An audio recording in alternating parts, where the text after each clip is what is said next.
so average size lathe. 2 horsepower motor on it, has a transmission on it as well. Kind of real heavy duty stand.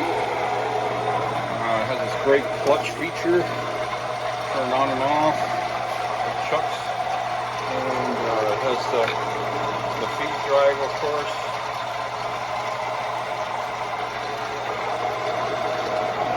Tailstock, Super Duty. Okay.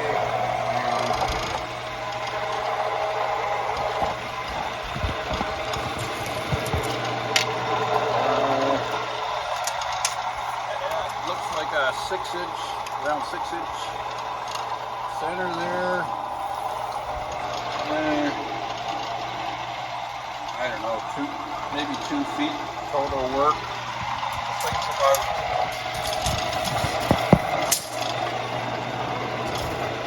say 5 feet long.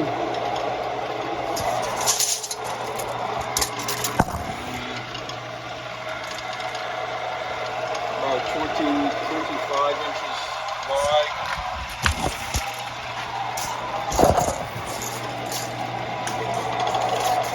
And about just under 4 feet high.